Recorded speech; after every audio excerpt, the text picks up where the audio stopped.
Hello everyone, welcome to Topic in News by Abid Siksa. আজি আমি আলোচনা কৰিম বৰ্তমান সময়ত দেশজুৰি চৰ্চাত থকা এলপিজি শৰ্টেজৰ ওপৰত ঠিক আছে এলপিজি শৰ্টেজৰ ওপৰত আমি আজি এই ভিডিঅ'টোত আলোচনা কৰিম ঠিক আছে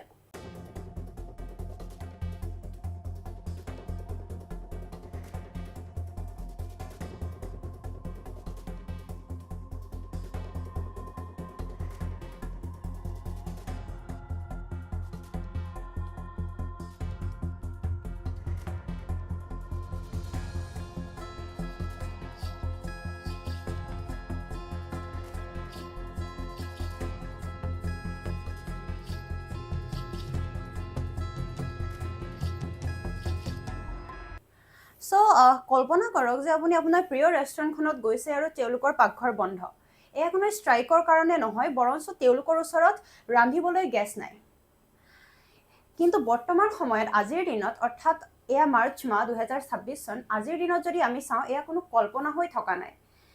মুম্বাই চেন্নাই আৰু বেংগালুৰুৰ দৰে চহৰবিলাকত এয়া কঠিন বাস্তৱত পৰিণত হৈছে চৰকাৰে ইতিমধ্যে এসেনশিয়েল কমোডিটিজ এক্ট জাৰি কৰিছে আৰু ঘৰুৱা চিলিণ্ডাৰৰ বুকিঙৰ নিয়মো সলনি কৰিছে আজিৰ এই ভিডিঅ'টোত আমি আলোচনা কৰিম এই এলপিজি সংকটৰ বিষয়ে বিতংভাৱে আলোচনা কৰিম ঠিক আছে সো আমি এই যোনটো এলপিজি নাটনি তাৰ বিষয়ে বুজিবলৈ হলে জানিবলৈ হলে আমি চাব লাগিব হৰমুজ প্ৰণালীলৈ ই হৈছে বিশ্বৰ অইল এণ্ড এনাৰ্জি ট্ৰান্সপৰ্টেশ্যনৰ আটাইতকৈ গুৰুত্বপূৰ্ণ পথ ইজৰাইল আমেৰিকা আৰু ইৰানৰ যোনটো শেহতীয়া যুদ্ধ হৈ আছে শেহতীয়া যুদ্ধৰ ফলত সেই পথেৰে জাহাজ চলাচল প্ৰায় বন্ধ হৈ গৈছে আৰু ভাৰতে ইয়াৰ প্ৰয়োজনীয় 62% এলপিজি গেছ ইম্পৰ্ট কৰে আৰু তাৰে প্ৰায় 90% LPG gas Iraq Saudi Arabia আৰু কাটাৰৰ পৰা এই পথেৰে ষ্ট্ৰেট অফ হৰমুজৰ পথেৰে ভাৰতলৈ আহে বৰ্তমান সময়ত যোনটো এই জাহাজ চলাচলত বাধা আহি পৰিছে সেই পাৰ্টিকুলাৰ পাথটোত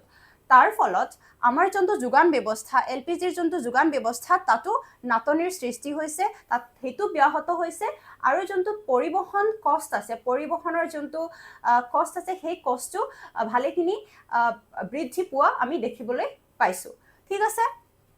সো তাৰ উপৰিও যদি আমি চাওঁ যে যোনটো এতিয়া বৰ্তমান সময়ত আমাৰ যোনটো মজুত গেছৰ পৰিমাণ আছে সেই পৰিমাণটো কমি অহাৰ ফলত চৰকাৰে natural gas supply regulation order pass কৰিছে য'ত নেকি চৰকাৰে আমাৰ যোনবিলাক ঘৰুৱা সাপ্লাই আছে ঘৰুৱা এলপিজি সাপ্লাই আছে তাত অতি গুৰুত্ব দিছে তাতে সকলোতকৈ বেছি গুৰুত্ব দিছে আৰু যোনবিলাক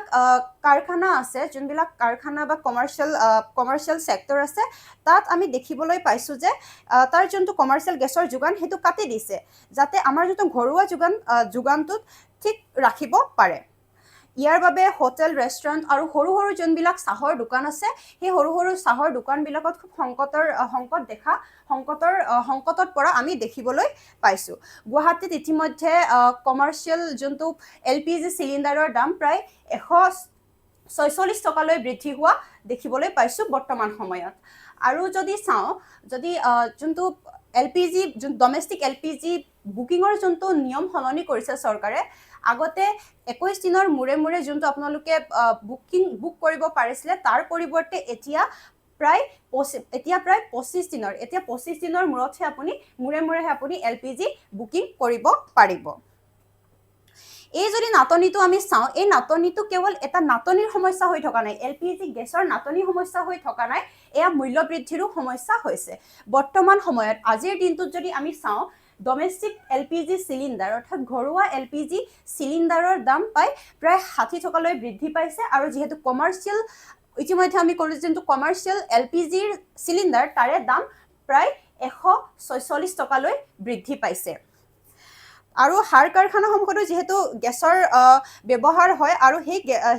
কাৰখানাবিলাকতো গেছৰ যোনটো যোগান সেইটো 30ৰ পৰা 40% কৰ্তন কৰা হৈছে যাৰ ফলত নেকি আগন্তুক দিনত খেতিৰ খৰচ আৰু খাদ্য বস্তুৰ যোনটো দাম সেইটো মূল্য বৃদ্ধি হোৱাৰ সম্ভাৱনা আছে আগন্তুক সময়বিলাকত ঠিক আছে সো এই যোনটো সংকটৰ মাজতে বহুতে প্ৰশ্ন কৰিছে বহুতৰ মনত প্ৰশ্ন আহিছে যে এইটো যোনটো সমস্যা এই সমস্যাটো চিৰস্থায়ী হ'ব নেকি চৰকাৰে কৈছে, চৰকাৰে তাৰো ৰিপ্লাই আছে চৰকাৰৰ ওচৰত, তেওঁলোকে উত্তৰ দিছে যে নহয়, এইটো চিৰস্থায়ী, যোনটো এই সমস্যাটো চিৰস্থায়ী হ'ব নিদিয়ে, কিয়নো চৰকাৰে ইতিমধ্যে তাৰ পৰিৱৰ্তে ইয়াৰ বিকল্প হিচাপে এই গাফ এৰিয়াৰ যোনটো আমাৰ LPG গেছৰ ইম্পৰ্ট কৰাৰ যোনটো আছিলে, সেই তাৰ অল্টাৰনেটিভ হিচাপে আমেৰিকা আৰু নৰৱেৰ পৰা LPG গেছ বা এই গেছটো ইম্পৰ্ট কৰাৰ এটা ব্যৱস্থা কৰা হৈছে ইতিমধ্যে। চ' যিহেতু এই ৰাস্তা যোনটো পথ, যিহেতু আমেৰিকা বা নৰৱেৰ পৰা যোনটো ৰাস্তাইদি আমি LPG গেছ ইম্পৰ্ট কৰিম, সেই ৰাস্তাটো অতি দূৰৈত, আৰু তাৰ কাৰণে হয়তো গেছ আহি পোৱালৈকে, ভাৰতত আহি পোৱালৈকে সময় কিছু লাগিব। তো তেতিয়ালৈকে আমাৰ যোনখিনি আমি সমস্যাটো দেখিবলৈ পাইছোঁ, কম বেছি পৰিমাণে তেতিয়ালৈকে আমি সমস্যাটো দেখি থাকিব পাৰোঁ। তাৰোপৰিও চৰকাৰে পৰামৰ্শ দিছে আমাৰ দেশৰ যোনবিলাক তেল শোধনাগাৰ, তেওঁলোকক যে যাতে 10%লৈকে 10% তেওঁলোকে LPG গেছৰ প্ৰডাকশ্যন বৃদ্ধি কৰে। ঠিক আছে, চ' 2026 চনৰ এই গেছ সংকটে আমাক সোঁৱৰাই দিছে যে বিশ্বৰ এটা কোণত হোৱা যুদ্ধই আমাৰ পাকঘৰলৈ কেনেধৰণে প্ৰভাৱ পেলাব পাৰে। আপোনাৰ চহৰত গেছৰ কি অৱস্থা? ঠিক আছে, আপোনাৰ চহৰত এতিয়া গেছৰ কি অৱস্থা? আপোনালোকে কিমান টকাত এতিয়া গেছৰ চিলিণ্ডাৰ কিনি আছে? কমাৰ্চিয়েলে হওক বা আপোনাৰ ডমেষ্টিক গেছেই হওক, আপোনালোকে কিমান টকাত এতিয়া কিনি আছে, আৰু আপোনালোকৰ এভেইলেবিলিটি যোনটো আছে গেছৰ, সেইটো কেনেকুৱা ধৰণৰ হৈ আছে? আপোনালোকে কমেণ্ট বক্সত জনাব আপোনালোকৰ নিজৰ চহৰৰ কথা। আৰু যদি আপোনালোকে এই যোনটো ভিডিঅ' আছে, এই ভিডিঅ'টো যদি ভাল পালে আপোনালোকে লাইক কৰিব, আৰু এনেকুৱা ধৰণৰ আপডেটছবিলাক পাই থাকিবৰ কাৰণে আপোনালোকে আমাৰ চেনেলটো ছাবস্ক্ৰাইব কৰিব। Thank you everyone.